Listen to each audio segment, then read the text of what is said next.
针对矿产这个部分，我们其实就跟先前所谓这个稀土的问题一样，你有产量，这是第一个条件。第二个条件来讲，就是所谓你的这个提炼的这个技术能力到什么程度，因为这个才是你整个完整的架构来看这整个成本，然后相关的这个整个的生产的部分。那在中国的这个提炼的相关的这个技术，其实还是相对是比较好的。除了晶片战，接下来我们要来看的是资源战啊。这个中美双方现在在南美也布局资源战，要争夺的是高科技产业所需要的原料，而最新的战场就在玻利维亚。玻利维亚蕴藏的锂矿是排名全球第一，那产量呢？这个就是蕴藏量啊，高达了2100万公吨。跟阿根廷还有智利呢，因为他们一起拥有58%，占全球58%的藏量，所以呢，他们并称为南美锂三角。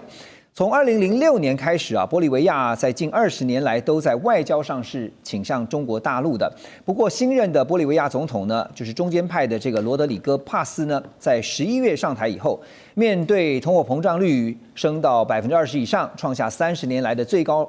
那所以呢，他宣布要向川普政府寻求金融援助啊，同时向外国的投资者开放巨大的锂矿藏。好，现在拿着巨大的锂资源来向美国求援，那这样会真的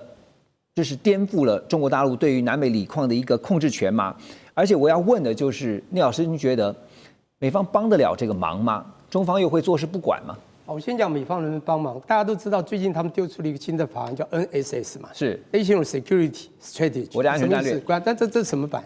缩小版，战略缩小版。也就是他知道他自己力量真的不太够了，制造业空洞化，钱有限了。我努力的要 MAGA 把钱弄进来，就全球当提款机，努力的把各种好的资源弄过来。造船业要弄也缓不济急，那个晶片从台湾很好带了啊，一下弄几个厂过去，弄一些技术人去，可是要好几年之后，所有的舰艇、军舰，所有的东西要盖，他们现在制造人力缺，所有东西都好几年之后，那所有东西都已经落后他们现在一个最大的对手中国的时候，他有能力吗？因此，他 NSS 的重点就是各个我的民主盟友，请注意，你们以后呢要自己要照顾自己好。我会支援你们，但是你们要承担自己责任，有没有？里面最重要就在强调这个，所以他有没有能力？说有还是有，在全球民主联盟之下，全球都知道最生活愉快，然后 GDP 最高，然后最享受阳光沙滩海岸还是美国。感觉美国就是西方面就是最进步嘛。所以任何一个稍微有危机的国家，第一个想到还是美国，在整个国际中一定还是，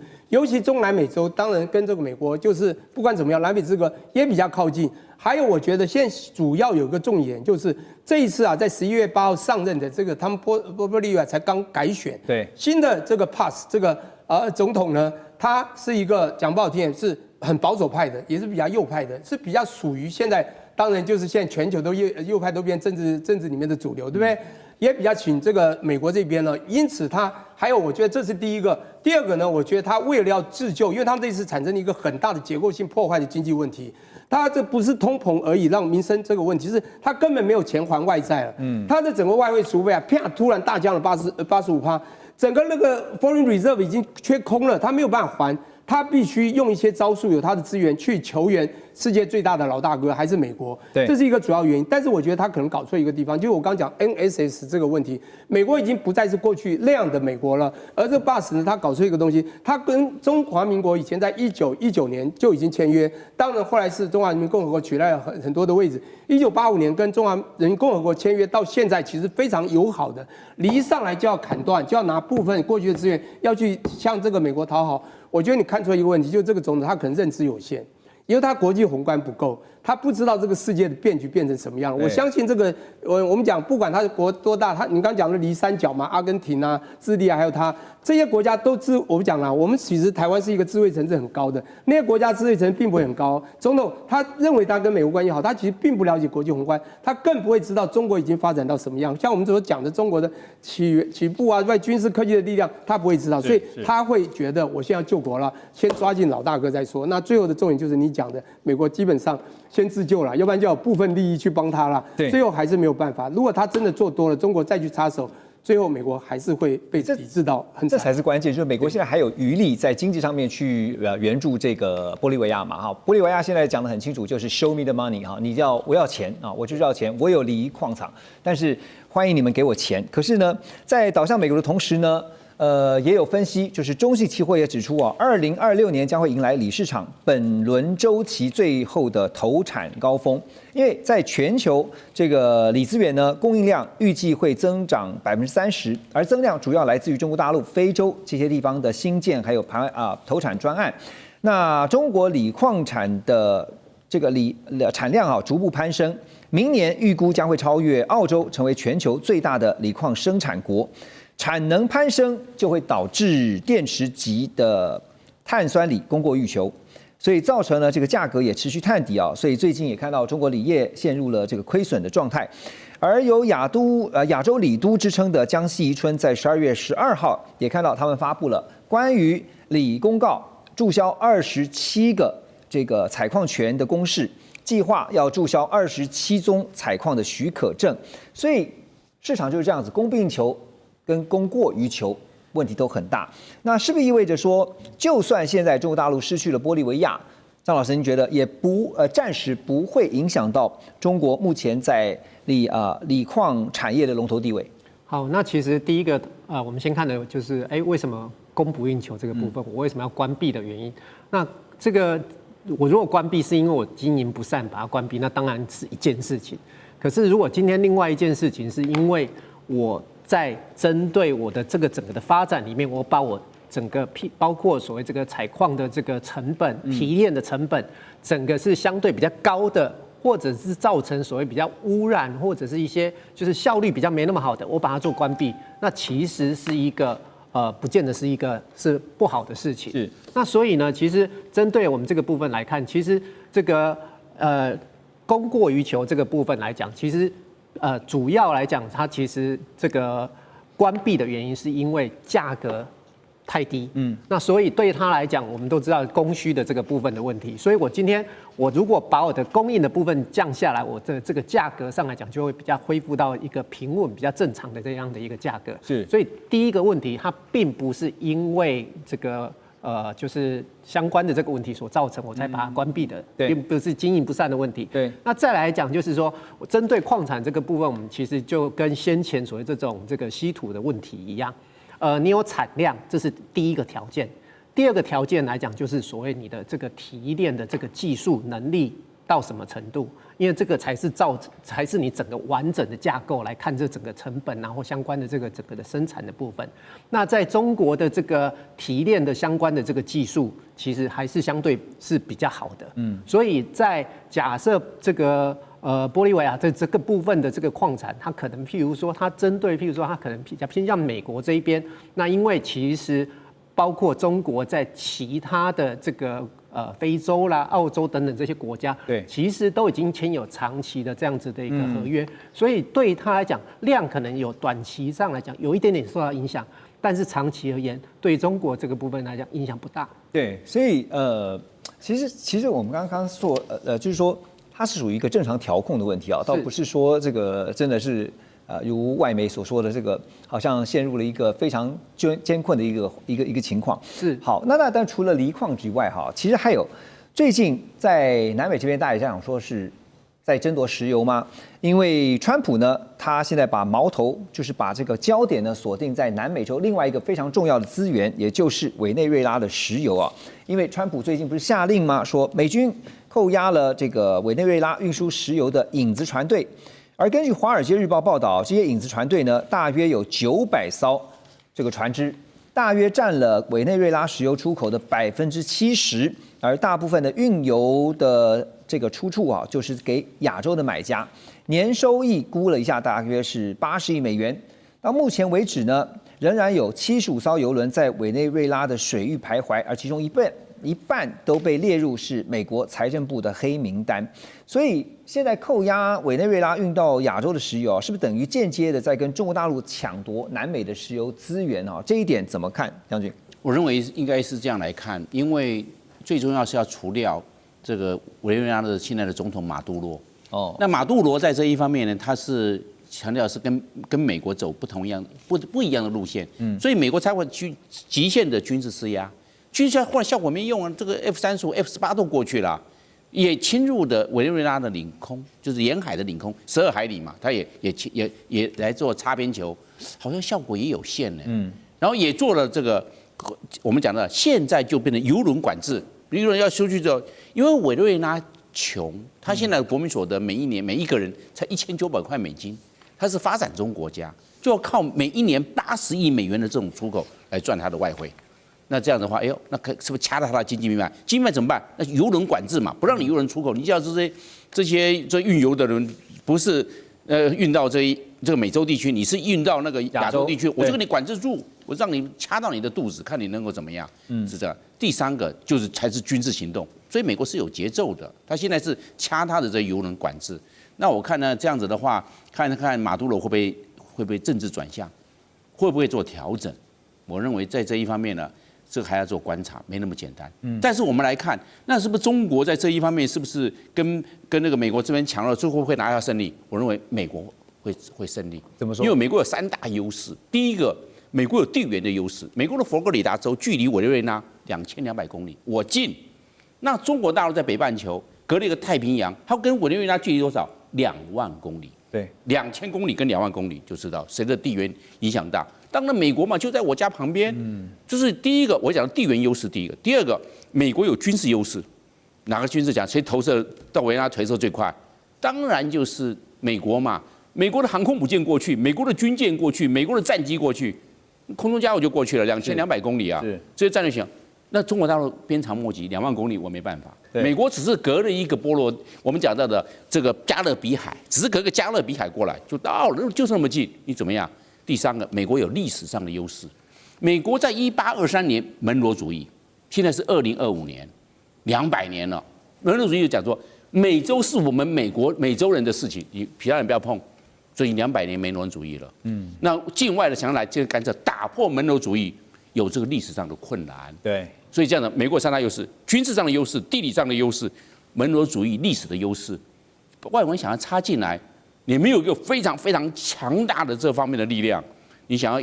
一时两刻就要改变这方面的这种历史跟地理上的现实，我认为困难度非常之高。所以我认为美国在目前这个状况来看的话，美国占有绝对优势。就在委内瑞拉在美洲的话，就让刚刚这个将军在分析的时候，我想到鞭长莫及这4个字哈。那反之亦然。其实，在亚洲这边呢，同样美国能够使得上力，会像中国大陆一样具有这么强的实力吗？恐怕也是得考虑到地缘关系。我们接着来看的是美国总统川普最近在白宫接待了中亚5国的领袖啊，分别和哈萨克、吉尔吉斯、塔吉克、还有土库曼以及乌兹别克的领袖进行会晤。而川普呢，在他出 social 上面也宣布，他说，乌兹别克计划在未来10年内对美国的关键领域要进行采购，而且要投资超过1000亿美元，涵盖关键矿物、汽车零组件以及航空业等等啊。哈萨克的总统则表示说，这次跟川普的会晤是美国与中亚互动新时代的开端。而乌兹别克总统呢，则是称川普为世界总统，并且提议在中亚要设立一个常设秘书处。美国和中亚其他国家的代表预计也会签署像一些关键矿物的合作协议。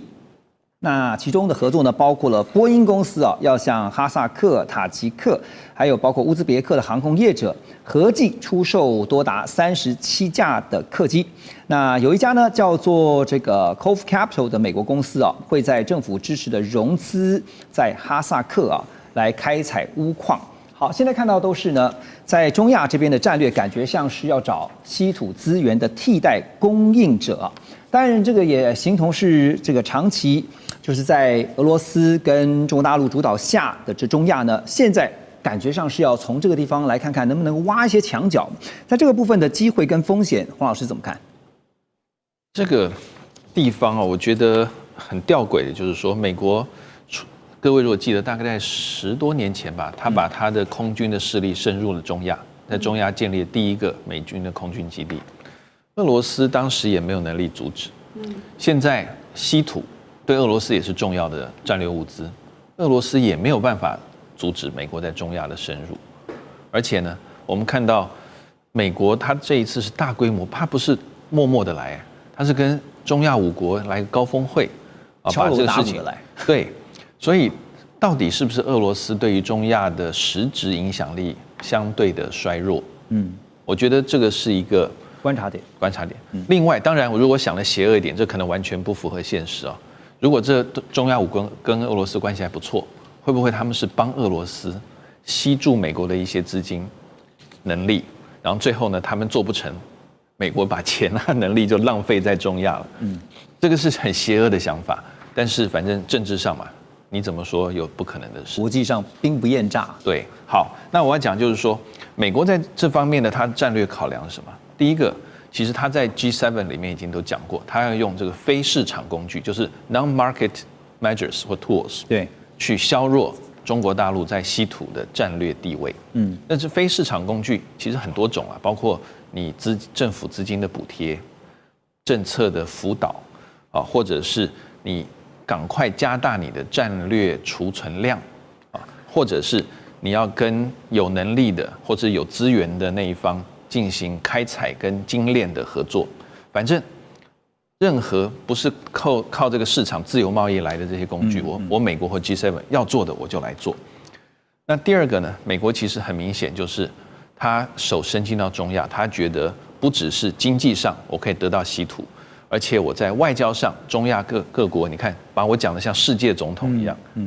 再来第三个就是美国在战略安全的维护上多了一些底气去对抗中国大陆。对，那这是美国战略考量。但是中亚5国也不是笨蛋啊，他们当然想的，其实很多第三世界国家想都这样：我跟美国合作，钱进来，技术进来。其实美国的技术好像这方面不太行，所以美国一定会找什么澳洲啊、其他的去帮助这些中亚国家，所以他们就要美国的钱。美国进来之后，他们至少有资金。再来就是说，他们可不可以从美国得到更多的融资担保？总之算来算去就是钱。另外一个各取所需。对，再就是我跟美国合作，有些国家觉得我面子挂得住啊。对，美国好歹世界1等1的强国，所以我国际地位或许借着跟美国合作，国际形象地位的提升。所以中亚5国想的大概就是钱跟形象的问题。现在就看中亚5国，或者是包括其他中亚的国家，他们最需要的是什么？比如说，他需要的是高科技吗？还是说他需要的是最基本的那些基础建设啊？当然，这次在中亚5国跟川普的会议当中，当然也有人提到说，川普的打算还有另外一个跟他的中东这个战略的一些布局是有关的。还有就是刚刚特别提到说稀土替代的考量以外啊，倩姐您觉得啊，因为也有分析师认为说更高一层的战略是在看说要影响中方的一带一路，然后呢削弱中俄在中亚的实力哈。还有一个我们很有趣的来看一下，最近美国财长哈，他在这个南卡罗来纳州哈一座新建好的稀土矿产加工中心，他特别的是敲锣打鼓的说，我们一起来庆贺美国25年来制造的第一块稀土磁铁，从此我们不会再受到中国大陆的稀土给绑架了哈。这个当然大家一听就想说，是真的是这样子吧哈？因为你这个提炼的技术到底赶不赶得上啊？倩姐一并来看。先讲一下这几个国家，因为他们这次都联袂的到了白宫嘛，跟以前上一次你们记得拜登要开美洲的会议的时候，大家都不去，所有的人都派别人去的情况有点不一样。那当然是因为现在对于这些国家来讲，不管你有钱没钱，你都在川普的关税大棒底下。所以有一个新的战场是还没结束的。那如果我们看他现在选的地方呢，当然他会是在亚洲、欧洲、非洲，因为整个“一带一路”亚欧非的这些大陆桥的连接中间呢，是很核心的一块。同时，在新的铁路线来讲呢，以前有北路跟南路，那事实上中路现在越来越明显。我们前段日子讲的中吉屋就是这个意思。那中吉屋呢，它不但是有货物，它也有石油、天然气的意涵在里面。所以你可以看到，在川普下棋的时候，他很明显的是说，这些是属于资源国，有资源，你可能没有钱，但是你有资源的。有些呢是生产国，那生产国呢，你来赚我们美国的钱，我要给你更高的关税。那再剩下最上面呢，就是品牌国 G7 啊，跟他们美国一样。我每次说我用川普的眼光来看，就是我们美国一样的那些国家。那这些呢，我就是要叫你们来美国投资。它大致上有一些很清楚的大概念的分布。那么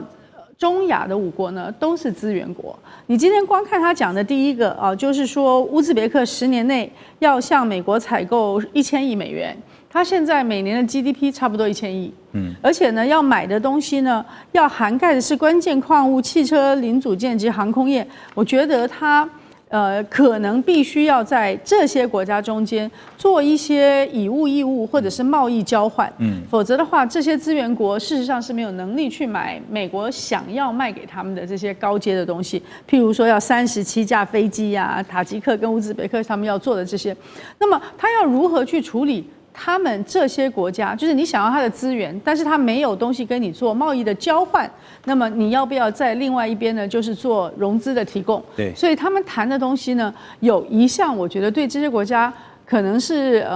第一次，但是要特别注意的就是，过去其实美国是不向这些国家提供融资的。那现在美国如果向他们提供融资的时候，就要讨论这些融资的安全性。因为亚洲国家通通都碰过亚洲金融危机，当时原来就是美国在很大量的流动性到亚洲来的时候，它忽然之间收回美国，所以像泰国啦、马来西亚、菲律宾、印尼，当时我在线上投资的时候，那些国家它上个月还好好的，这个月它就因为原来借的便宜的美债发生了美元汇率的问题，而且美债的利息没有办法支付，使得它成为有很大的风险啊。所以，如果这些国家会第一次获得由美国来的融资的话，对他们当然是个好处，但是他们也需要相对的有安全保障。对啊，因为这个借钱的人都担心的是融资方这个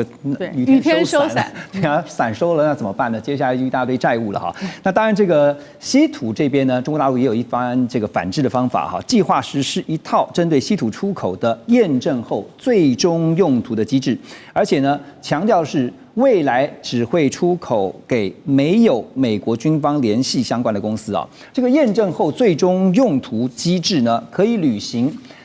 之前我们看到在 APEC 峰会，中国大陆国家主席和习近平啊和这个美国总统川普他们两人会面的时候呢，兑现了承诺。因为呢，既能够兑现说便利稀土这些物料的出口承诺，又能够确保稀土的物料不会最后落入到美国军方相关的供应商手中啊。但是有个问题就是，最终用途的这个验证机制要怎么去查验呢？我先讲一下哈，什么叫最终用途？它其实英文我觉得不该这样翻译，它叫这个很清楚 ，validated end user， 因为是最终使用的人嘛，这叫国家嘛，就验证到底这些东西是给谁使用，我觉得这是重点。对，怎么查呢？我觉得这个查的机制，你要用科技来查了。之前呢，我们有讨论过一些事情，包括它当时有限制，当这个贸易战在打的时候哈。当这个一样的农产品被限制到美国的时候呢，那美国的农产品也被中国限制，结果你会发现，连那个袋子里面是美国出的袋子都被扫描到，说这是美国出产，或者豆子里面有所谓的美国什么东西也被镜面扫描到。我觉得它主要一定会去追踪嘛，就像追踪机制，你知道我们有人也会订晶片等等的这么重要的东西，这个科技不是我能够解释的，我只能说方法他们会有一套方法。给你谁用谁用没有关系，因为他要允诺他当时开会跟川普讲的说我们要开放稀土，但是你要知道稀土从上到下，我们光讲17种元素，它刚开始不是先限制7种吗？最后再限制9种吗？它越来越那个，当然没有到全部7+6=9已经16了，不是后来又丢出了2025年的62、63号公告吗？严管还有主审。那时候就已经走到了所谓的 validated 的这个 end user 的做法，只是有松散。各位刚才讲到川普，有人这个拍点马屁说川普世界总统，对不对？有人说他是皇帝嘛，他本来就皇帝啊。从这某个角度，因为大部分国家都很小，大部分国家都有求于他嘛，就像刚刚讲买飞机都有求于他。我犹记得10月15号类似的在埃及开的以哈和平会议，那个乱离谱的。川普先讲，他口才真的好嘛，记忆也好，到8分之后，请，有一些话我不想讲，请后面那位小老弟来讲。巴基斯坦当时印巴战争的时候，中国还帮了他坚持，不是的 PD 这个15吗？好，这个重点来了，巴基斯坦一上来就一直称赞这个世界总统啊，他太棒了，应该得和平奖嘛。这些人在10月9号6天之前，跟他的参谋总长到了白宫，大家应该知道这件事嘛，开了一个潘多拉盒子，有没有木盒？这是金刚石，这是中国带来的稀土的重要矿物，技术我们有，美国高兴死了，这是数十亿的宝藏啊！请问你拿到那个又怎样？因为我还是一句话，刚才这个主持人有讲到，全世界大家知道的储量1.2亿吨，对不对？中国4400万吨，37%，全世界产量尽量挖呀挖呀挖，中国6000万，美国也不过这个27万了，美国45.5万吨，6倍。我们最重要的是晶致冶炼技术91%、92%，全世界都知道是中国控制在手里。从那个光线，它有高脚虾的那个技术到现在没有人够突破的啊。还有人说什么日本深海发现了，跟澳洲签约了，那都没有用，缓不济急。挖了要多少成本，那个都是文宣，那都是认知战。我跟你讲哈，我觉得现在看起来只有对美国，就跟世界对美国求好，就美国对中国可能求好，对，才有好的生存地基。所以你可以看到，现在等一下我们回来就要聊的是说，在这个中美互不信任啊，因为现在互信基础非常薄弱的情况之下，最近连大豆到底要买多少都成了问题。美国总统川普呢，在11月6号，他特别在白宫与哈萨克、吉尔吉斯、塔吉克、土库曼还有乌兹别克这5个中亚国家的领袖举行了C5+1的峰会，希望透过各种协议，确保美国在关键矿产的供应链突破中国大陆对稀土的垄断地位啊。但是中亚5国当中呢，除了丰富的稀土资源以外啊，像哈萨克它的铀产量是全球第一，乌兹别克黄金的蕴藏量非常的大，土库曼则有丰富的天然气资源。那吉尔吉斯跟塔吉克呢，也都在开发新的矿藏。好，所以从资源上面来看啊，陆老师先带我们了解啊，刚刚提到的中亚5国，因为川普也不是随便挑的啊，这5国绝对有非常重要的战略资源呐。5国的矿产的蕴藏量大概有多大？是相当大，尤其他们在稀土方面的这个产量。就是它的就是它里面有所含的稀土的量是非常大，就在全世界大概是前10名。那当然，哈萨克斯坦它在铜方面是全世界第5名。那金呢？黄金是塔吉克、哈萨克斯坦都有黄金，还有锌跟铅，还有锰，还有铬。那像土库曼，它还有这个天然气，哦，这个都是非常丰富的矿产的资源。对，所以美国跟它这样的一个合作是希望。我将来在稀土的战争里面，稀土的对抗里面，我至少我的来源方面是有多元的来源，我不要只有不可能再依赖中国，或者只有靠澳洲还是靠英国、土耳其，那看来都不希望只依赖一个国家。我希望我的矿产来源是多元的，但是将来未来的技术跟提炼的这个能力，那这可能中亚5国还是没有办法，所以还是要寻求其他解决方面。这只是解决它短期之内。它的矿产来源啊，能够不予以乏，但是它还要投入很多的技术，尤其我们知道稀土的这个开采呢，面临很多的环保问题，还有法规问题，还有技术的提升问题，这些都不是短期之内所能够完成的。所以中亚5国只是在矿产的来源上给他一个支持，给他一个力量，对，应该是只有达到这样的目的了。所以我们刚刚讲说，川普也不是随便选人去开会的哈，就是当然邀请这5国呢，就因为这5国后面有美国需要的国家利益，尤其刚刚提到的是战略相关的关键资源啊，就是稀土哈。但是其实如果了解稀土的朋友也知道，稀土其实有2个非常重要的因素，当然一个就是成本，另外一个就是提炼的技术啊。刚才陆老师有点到，就你如果有这个丰富的矿藏。可是呢，你后续的成本问题怎么解决？提炼问题怎么解决？恐怕你还是得追本溯源的去解决问题。当然，这个除了拉拢中亚5国以外呢，川普最近还投下了一个地缘政治的震撼弹啊，就是接下来我们要讲的，他最近拉拢哈萨克加入中东的亚伯拉罕协议。川普表示呢，他和以色列总理纳坦雅胡还有哈萨克总统托卡耶夫进行了一场重要的通话。他强调呢，这是在世界范围内搭建桥梁的重要一步，而且宣称有越来越多的国家正在排队透过亚伯拉罕协议拥抱和平与繁荣。路透社就报道说，川普下个礼拜呢还会在白宫会晤叙利亚的新政权领导人叫夏拉。美国政府呢同时也准备在叙利亚首都大马士革附近一处空军基地，要进一步来部署美军。好，现在看到拉拢哈萨克加入亚伯拉罕协议啊，这对于美国跟以色列美与双方来讲的话，在中东的战略布局会带来多大的帮助？巴斯，这个显示一件事情，虽然部分的观众朋友可能会不接受我要说什么，但是很明显，这次停火加沙战争停火，以色列算是赢家了。几乎是打败了哈马斯的政权跟军事能力。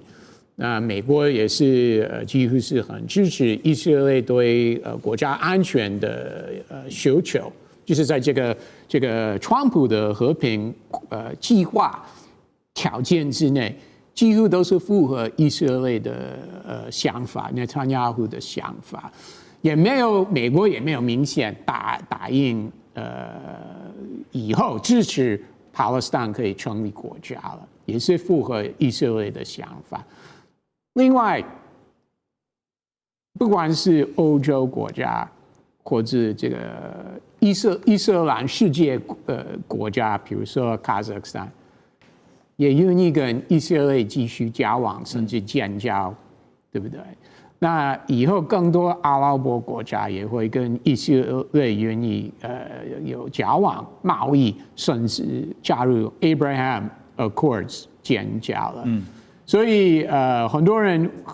很难想象，在这个战争的结束之后，以色列的这个不管是战略地位，或者在经贸方面、科技方面的地位，还是非常非常重要。其他的国家不会以后抵制以色列或什么的，或对以色列怎么样，真的不会。这个是大家都要记得。你觉得就以哈萨克来讲的话，就是说他未来如果考虑加入这个亚伯拉罕协议，当然是希望说也能够从以色列这边要到他想要的东西。他可以从以色列得到什么？当然是可以聊到投资、继续科技等等甚至军事方面也可以，国防方面可以交流。那然后就会得到美国的支持，对不对？那以前Morocco 加入 Abraham Accord 之后，那美国就答应 Morocco， 你这个叫做这个目前算是内战地区，叫做 Western Sahara。本来美国的立场是这个地方是要经过当地人跟 Morocco 中央政府的协商，才解决这个问题。那后来美国在川普1.0说，Morocco 你加入 Abraham Accord 之后，那我就认定这个 Western Sahara 是你的属于你的主权。所以其实加入 Abraham Accords， 不管是哪一个国家，他们都知道，他们还是可以从美国拿到很多东西了。OK， 那叙利亚驻军这件事情呢？这个是有一点 surprising， 有一点惊讶，因为川普在1.0的时候，他一直坚持他要完全从Syria 撤军，因为那个时候美国还是有几千个军人，因为是要跟 ISIS 伊斯兰国家打仗。那个时候他因为这件事情跟国防部长吵架了，对，国防部长时任国防部长就离开了。那川普这次愿意部署的话，规模应该不会很大，而且其实很大的主要的考量不是因为川普以后想跟谁打仗，不是因为要以后跟伊朗或伊拉克等等打仗，其实他是为了组织以色列再次攻打 Syria 的内部了，因为过去几个月以色列已经有很多次动手，因为他们说Syria 在境内还是有运武器给恐怖团体，不管是在 Lebanon 或其他地方 Yemen 等等，所以为了维持区域和平，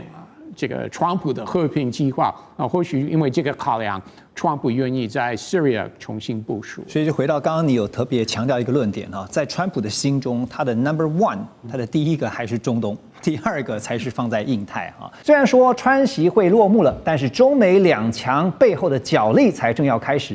现在斗而不破的一年当中，中美双方会如何各自的出招呢？纽约时报就直接说他们观察到的，他说这不是和平，而是被迫休战。而 CNN 更是直接报道，因为 CNN 是比较偏民主党的了，他们是直接说中国赢了。好，另外呢，美国暂缓黑名单扩大1年的出国管制，那中国呢，则是暂停了稀土出口管制1年。双方在表面上都是交换善意，但是实际上呢，却是美国被迫让出科技管控的底线，中国则是以静制动，出刀不见血的夺下了战略的优势。所以在画面当中，你可以看到，我们特别帮大家整理美国前官员呢，有一位前官员就说呢，这个川普为了贸易胜利卖掉了美国的国安底牌。美国这次可以看到是首次把国安科技纳入了谈判的交换筹码。还有呢，这是昨天特别跟大家来看到的。在川习会之后啊，根据大陆商务部公布的这个结果，特别在卡脖子啊，就是我们接下来谈的管制的部分，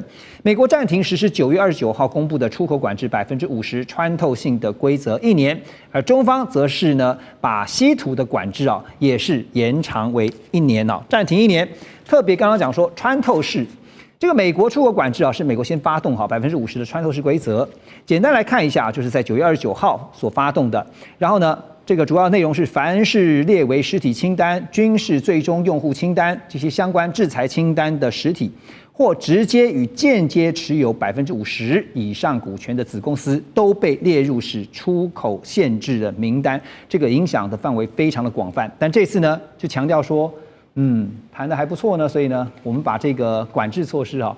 先暂停1年。好，那画面上我们也提到给大家看，中方跟美方现在在稀土上面管制上面哈，这个管制内容呢，中方措施是暂停稀土管制1年，然后呢，美方是暂停在这个实施制裁黑名单，刚刚特别提到50%穿透式规则的这个名单上面是1年。好，那涉及的企业呢，包括了稀土冶炼啊，中方这边稀土的部分呢，像是冶炼啊、分离啊、出口企业；美方晶片啊、科技方面呢，则是暂停实施黑名单这个1年的时间。好，那相关的全球市场影响呢，包括现在看到中方还是掌握全球非常强啊90%的稀土加工能力。那现在就是美方不断在追赶。好，这次的川习会哈，现在双方看到最后的结论都是呢，暂停对于对方的一个管制哈，包括稀土、包括科技晶片相关的都是1年。那很多现在分析的看法都认为，总体来看，其实中方这次在谈判上是略胜一筹，因为既延长时间，又拿下了接下来谈判的主导权。左老师怎么看？好，首先我想认为中国大陆赢了这件事情本身就是习近平的胜利。为什么？因为这会让他在国内看起来很强势，这会让他在国际上呢得到很高的名声。因为这么多国家跟美国谈判，每一个国家基本上都是满足美国的需要。没错。那只有中国大陆可以对美国呢叫板，而且呢打得平手。就算你不认为他赢了，他最起码是平手。态势就是平起平坐，没有错。所以我觉得对内对外，习近平都可以宣称他是胜利的，这一点对他来讲非常重要。第二个，我认为其实对于中国大陆来讲，经济上来说，最需要的可能不是这个所谓解除对于这个他的一些企业的制裁啊，因为他讲的这个企业是过去已经被制裁的企业，他们的子公司、孙公司只要持有50%以上，那么就列入黑名单。现在说把这个推迟1年，可我认为这不是最重要，最重要是什么？最重要是关于芬太尼的这个关税调降了10%。对，而且呢，在这个会后，美国还宣布了，如果芬太尼的这个管制有成效，还会再把剩下的10%都移除。这20%对中国大陆来讲太重要了。为什么？因为这20%或者10%是涵盖所有的中国大陆的出口。那么对于中国大陆来说，它现在最迫切要解决的问题就是青年的失业问题。那这些失业的问题，它其实需要的不只是我们看到这些高大上的尖端科技，它更同样重要的，或者说对于青年就业更重要的是什么？是过去的这些劳力密集产业。这些其实给养了更大量的这些就业人口。对，那这些其实中国大陆还是非常有竞争力的在全世界的市场来说，还是可以看到非常多来自中国大陆这一方面的出口。但是在美国，它尤其在圣诞节前，它如果这个关税继续，它就会丢掉了很大的一个这个市场。那现在在圣诞节前、感恩节前，它就恢复了。这个对于他来讲是及时雨啊。所以我认为这个部分其实可能是对中国经济来讲最重要的。就几乎面子里子，几乎在这一次，当然有人说谁赢了面子，谁赢了椅子。可是照目前我们所看到的整个总体分析来看的话，中国不但是赢了面子，又赢了里子哈。那接下来当然美国一定不服气嘛，所以你可以看到说，川普回到国内，在这个飞机上面的时候，他就说自己凭自己的分数哈是打了12分，满分10分哈，这个不会让人意外，因为他向来就是会给自己打很高的分数。但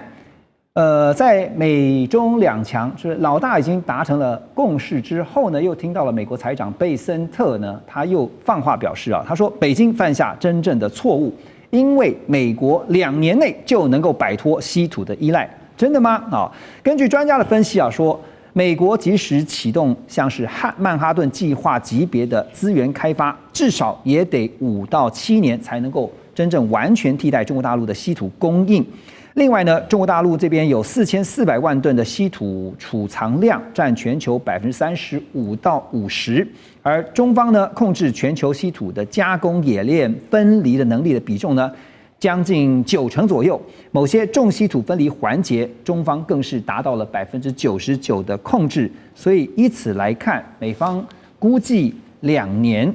就能够完全替代会不会太乐观了点？林老师。这一边的话，其实我们先回归到刚刚讲的一个川习，这是一个见面。我个人会认为是双方各有所需，那双方都达成自己要的一个目标。对习近平来说的话，其实刚刚左老师提到的这个芬太尼的10%，这是很重要的指标。同样的，对习近平来讲的话，他也证明了中国在他的领导之下是可以跟美国平起平坐的。那对于川普来说，他到底得到了什么？当然不是他讲的这个120分，这一个他好像这自吹自擂这样。他最重要的其实就是说，他可以把一些东西带回去他国内。因为我们看他这次其实除了是去见习近平之外，他在日本跟韩国拿到了非常多的一些利多的一些消息，不管是这个日本的加大投资啦，或者是我们说韩国什么核潜舰要在美国制造啦，其实他这些东西都是他能够去带回到他国内对他的一个支持度的。所以其实在这一点的话，我们可以看到2个大头，2个这个元首对话。各有所需，那但是在底下的这一边，一定就会开始有很多的一些分析，会认为是说，川普你可能有一点这为了贸易胜利卖掉了这个国安底牌啦，就是说他有点丧权入国类似的一个味道啦。可是这边他立刻就用的是什么？同样上谈判桌的贝森特。我个人会认为现在第一个是贝森特来讲，后面可能 Rubio 又要准备出来讲了，就是老大讲的是没问题，我们都很好，他是我的老朋友。可是底下的这一些官员，就是他们要上场的时候，那这一边贝森特他直接就讲说了，可能2年就可以去摆脱这一个美国对中国这个稀土的依赖。但是说实在，2年能不能达到这个东西，不是取决于的东西，倒不是时间，而是你要花多少成本。说实在，今天的一个稀土，你世界上含量还是什么，各地都有。重点不是含量，是提炼的技术。因为提炼的有时候它会有一个高污染，或者是提炼的成本这个问题。所以，与其我美国要自己去提炼，不如跟中国买。相对来说，这一边我可以降下很多的一些成本的问题。那如果今天我要重新去启动的话，要么可能是在越南或其他国家跟这些国家买，或是我美国要自己做。那美国你愿意去付出这一个成本在稀土上面吗？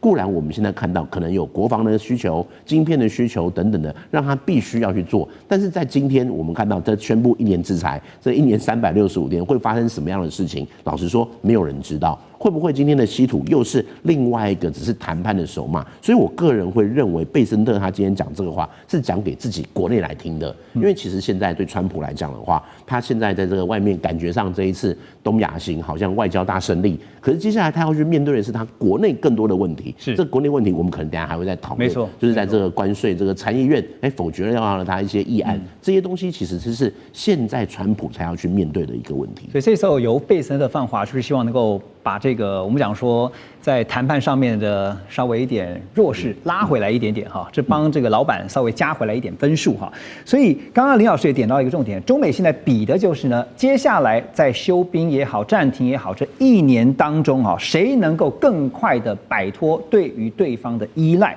谁能够更加的掌握包括科技还有包括矿产的就是稀土的命脉就会是接下来中美2强对决的胜负关键。好，说到刚才有稀土的部分，接下来是科技的部分那当然川普也证实因为他被媒体问到，他说是我有跟习近平主席呢谈到了晶片议题，但是并没有涉及最高阶的 Blackwell 晶片，而中方呢先前我们也知道他是直接拒绝了美国的 H20 那后来连 B30A 都进不了大陆，无非是在释放出一个信号，就是中国大陆呢不再屈就美国说要卖出来的这些低阶产品这些低阶货。所以有白宫 AI 沙皇之称的萨克斯呢就直接说，中国大陆目前的态度很清楚，就是要全力扶植华为。但是这2天也听到了黄仁勋就是辉达的执行长，他特别提到说，他也当然很希望辉达的芯片，比如说像是 Blackwell 能不能够进到中国大陆去贩售，但这一切都是川普决定，川普说了算，所以现在决定权在川普手上。我要问的是，洪老师，你觉得川普会允许 Blackwell 迈进中国大陆吗？这个问题其实挺有意思的。那就如左老师所说，这个其实今天在这个谈判上，到底谁真的赢，谁真的输，更大的是在面子理智上。面子上，习近平他得了一个比较大的一面。那今天如果川普允许了 Blackwell 晶片到中国，其实它最大的程度上分两个层面。第一个层面的问题是，他是不是输了面子？然后呢，如果今天川普他允许 Blackwell 晶片到中国，因为我们知道说，晶片可能3年一个世代，6年又在下一个时代的时候，前面 Hopper 可能什么都淘汰掉了。对，它真的那么的重要吗？不知道。但如果今天你掐着敌人的脖子，中国的研发能力，我不敢说他们特别厉害，但他们有足够的人力，足够的资源，我就跟你硬刚。那在这个程度下，如果川普没有阶段性的去开放这些东西，那对于中国去全力扶植华为来说，无疑是什么？无疑是在养虎为患，这是一个非常严重的问题。那至于说未来美方如果要出口，就是说，害怕他们买来拆解这个问题，这个涉及到整个晶片，其实它整个从它的上下游产业链到水平产业链来说，中国目前有没有办法去囊括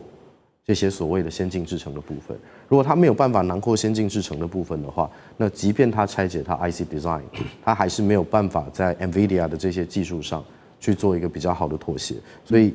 反用美国技术来反制美国这件事情，会是Trump 在下一步上，我要去思考，我要不要阶段性的去让他们放松警惕。那这样也换取时间，他们可以在稀土上面进行一些元素战略的一些策略指导。这样才有可能去执行所谓曼哈顿级的计划，这个可能是2个是要交互去参考的一个部分。因为从黄仁勋的说法哈，就是他不断对外的谈话跟态度表达的出来，是他很希望能够把辉达的产品就继续卖到中国大陆去哈。那对中国大陆来讲，是因为在先前已经被围堵、被封锁、被卡脖子哈，所以呢不得不也看到了中国大陆的半导体的相关的晶片的研发跟突破跟制造，那也由华为带头，好，他们在技术上不断去突破，